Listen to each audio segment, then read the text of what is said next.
2024 aparece por internet un movimiento que podríamos traducir por rompe el lápiz.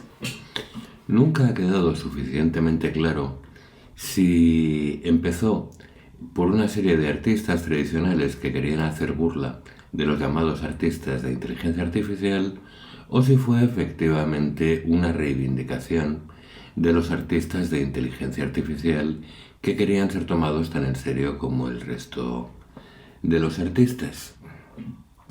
Independientemente de cuál fuera su origen, parece muy claro que mucha gente de la que se apuntó al movimiento creía con sinceridad en que había que romper el lápiz y que el arte que realmente iba a representar el futuro era el de la inteligencia artificial. Estamos en el 2026. A la velocidad que van los avances tecnológicos, lo que se podía hacer con inteligencia artificial en el 2024 era apenas nada comparado con lo que se puede hacer hoy. Y algunas de esas reivindicaciones, que quizá fueran humorísticas en sus momentos, hoy por hoy se están tomando muy en serio. Y se habla de algo que a mí me pone muy nervioso, que es la democratización del arte. Hombre, ¿quién no va a estar a favor de que el arte sea democrático? Pero dar a un botón no me parece a mí que sea particularmente democrático, ni me parece la palabra más adecuada. Por eso, si ustedes me lo permiten, he decidido hablar de universalización del arte.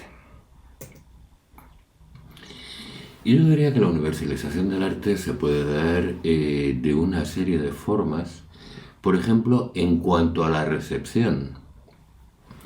Yo cuando era adolescente, que me interesaban muchísimo las músicas de otras culturas, lo hubiera tenido muy difícil para escuchar música persa tradicional, para escuchar música hindú o para escuchar la divertidísima música de los inuit, de los esquimales.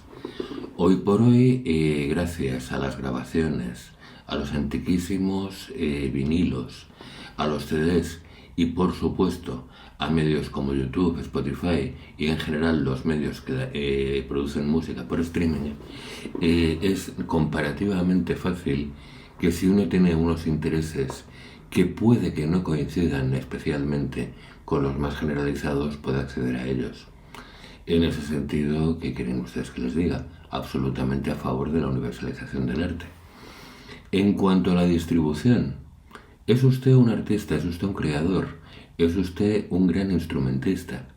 Pues lo va a tener auténticamente difícil y va a ser una labor de años que pueda usted hacer que su música se escuche.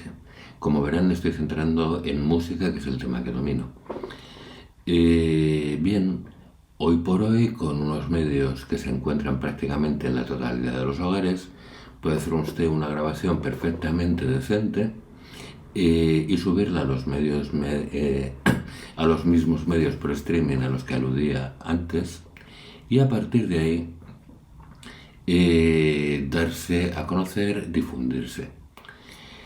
De mí como compositor sé decir que algunas de mis obras he hecho grabación por el horroroso MIDI de ellas, las he puesto en internet y algunas veces, no digo que todas, pero algunas veces ha venido algún instrumentista a pedirme la partitura y la partitura ha sido estrenada. De nuevo, una vez más, no puedo estar en contra de esto. En cuanto a la creación de arte, es donde ya empezamos a tener algunas dudas que yo sospecho que son bastante más que razonables. El arte, tradicional o no, por lo menos en todas las culturas que conozco, requiere unas habilidades.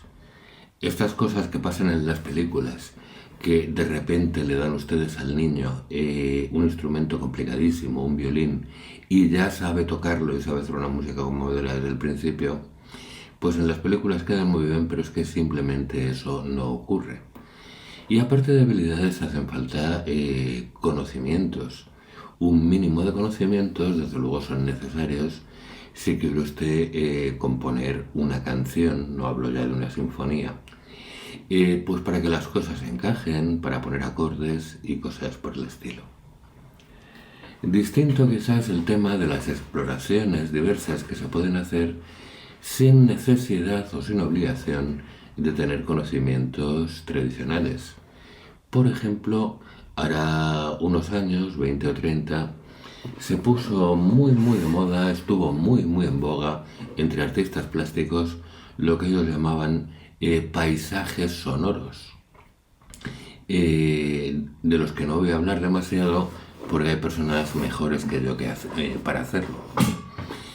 También por medios más o menos místicos, alíñese usted los chakras y cosas por el estilo, se están poniendo de moda una serie de instrumentos, el handpan, los cuencos tibetanos, el tambor oceánico, que nos permiten una manipulación directa del sonido que no tiene por qué obedecer, y en algunos casos simplemente no podría obedecer, a lo que son los medios tradicionales. En general, cuando esto nos lo venden o nos lo ofrecen por el camino de la mística, nos dicen que es un instrumento de meditación. Yo a nadie le voy a decir que no medite, ni muchísimo menos. Pero también puedo decir que son recursos perfectamente legítimos para jugar con el sonido y que personalmente, aunque creo en los conocimientos musicales, no creo que los conocimientos musicales occidentales asociados a la llamada música clásica sean el único camino. No estoy seguro de si es el mejor, como mínimo es, aunque ustedes no me crean, el más inclusivo, pero desde luego no tengo inconveniente en nada de todo esto. Y para que esto no se convierta en una larga disquisición teórica, porque espero hacer más vídeos al respecto y espero poder compartir las conclusiones con más gente y convertir esto en un diálogo, me voy a centrar, bueno, pues he sido profesor de armonía una porrada de años, y la música occidental, para bien o para mal, y quiera uno o no quiera, se ha basado en la armonía. Entonces hoy me gustaría, sin pretensión ninguna de completismo, presentarles unos cuantos instrumentos armónicos que, entre otras características, tienen la de no ser precisamente de ayer por la tarde, ni de depender de la inteligencia artificial. Esta idea de universalizar el arte no es de ahora. Casi ninguna buena idea es solamente de ahora. Y como bien diría Luis de Pablo, nadie puede evitar tener antepasados. Voy a poner guitarras y ukeleles y empiezo por decirles que yo tengo la carrera de profesor superior de guitarra clásica. Entonces no voy a despreciar en absoluto la guitarra, pero también he sido lo que se llamaba en tiempos guitarrista de barrio, y sé que lo que es coger la guitarra para hacer 4 acordes tim plum plis y a partir de ahí cantar una canción con la que enamorar a la vecinita del quinto es algo que está al alcance de casi todas las fortunas. Y no me vengan ustedes con que el fa es muy difícil y que no le salen las cejillas. Es una dificultad muy fácil de vencer. Durante mucho tiempo, y quizá por eso, la tardanza en introducir la guitarra entre los instrumentos de orquesta, la guitarra se ha tomado como un instrumento simplemente de acompañamiento y de no gran complejidad. Naturalmente, si quieren ustedes tocar la guitarra con gran complejidad, ya no estaríamos hablando de la universalización de la música, sino de que son ustedes unos elitistas que resulta que van y estudian, a quien se le ocurre. Y voy a introducir también el ukelele, que se inventó básicamente como un instrumento de acompañamiento. Por favor, las mismas observaciones. Con el ukelele se pueden tocar maravillas, pero también es cierto que es un instrumento con el cual la mayoría de los acordes básicos para acompañar cualquier canción se pueden tocar sin utilizar más allá de los dedos de la mano izquierda.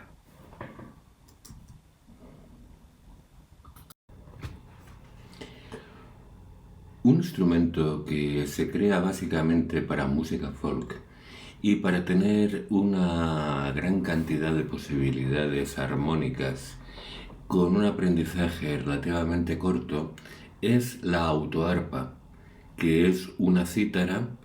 Están viendo ustedes una simulación en mi tablet que se toca arpegiándola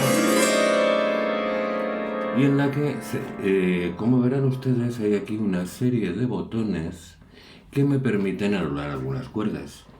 No se va a ver cómo lo estoy tocando porque no puedo en la posición que tengo, pero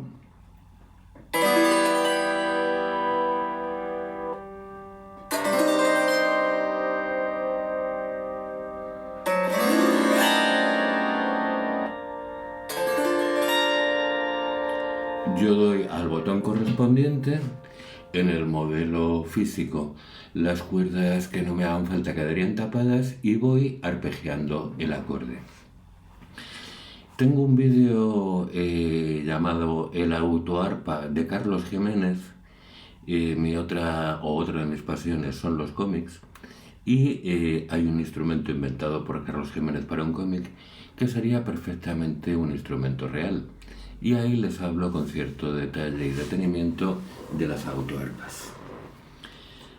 Como ocurre con casi todos estos instrumentos que en el fondo están hechos para facilitar la vida, pero sin pensar demasiado, este instrumento es limitado creativamente. Estos botones que tengo aquí me dan lugar a una serie de acordes. ¿Qué ocurre si yo quiero inventar un acorde nuevo?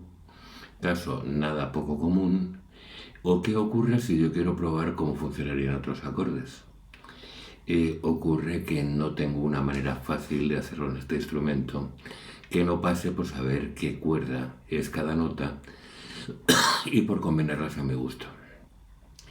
Sin embargo, también ocurre que instrumentos como este convierten el acorde en un objeto, cosa que, confíen ustedes en mí, no ha sido siempre la consideración que se les ha dado a los acordes en la música tradicional. Entonces yo tengo aquí un objeto que es el acorde de mi menor. Tengo aquí otro objeto que es el acorde de do menor. Bien, confíen ustedes en mi palabra, estos dos acordes no se deberían encontrar jamás en una misma tonalidad. Pero yo ahora, al usarlos como objeto, puedo expandir mi creatividad por medios que no son los convencionales, aunque siempre de manera limitada. He puesto este ejemplo precisamente porque es casi un tópico para cuando se quiere hacer la sintonía de una música de horror o cosas por el estilo. ¿Les puedo contar más cosas sobre la autoarpa? Sí, y se las cuento todas en el vídeo al que he aludido anteriormente. ¿Les puedo contar más cosas todavía? Que me encantaría tener una y que mi cumpleaños cae en mayo. Los años 80, los años 90 son una época rica en contracultura, donde vamos a entender por contracultura una cultura que pretende no depender de lo establecido. Y en ese mismo sentido parece muy lógico, parece muy adecuado que aparezcan instrumentos nuevos. Os presento el Omnichord de la casa Suzuki. Creo que se ve perfectamente cómo el Omnichord tiene la misma forma que una autoarpa. De hecho, podríamos decir que es una autoarpa electrónica. Pero su facilidad de uso hace que aparezca en una inmensa cantidad de piezas, desde David Bowie hasta gran parte del punk o cosa por el estilo. Si tienen ustedes uno, hoy por hoy es un instrumento de estos que llaman vintage y probablemente lo puedan vender a un buen precio si es que no prefieren ustedes regalármelo para sus demostraciones. El funcionamiento es muy sencillo. Igual que en el autoarpa, hay una serie de botones que me permiten elegir el acorde que yo quiero. Verán ustedes a la izquierda el equivalente a una pequeña caja de ritmos, pequeña digo porque las de hoy hacen mucho más, y verán ustedes a la derecha que puedo ir haciendo arpegios con las notas del acorde. Discúlpenme ustedes que no toque mejor, pero estoy accediendo a esta virtualización del instrumento desde un teclado de ordenador y evidentemente es menos preciso y menos rico que lo que podría hacer directamente con los dedos.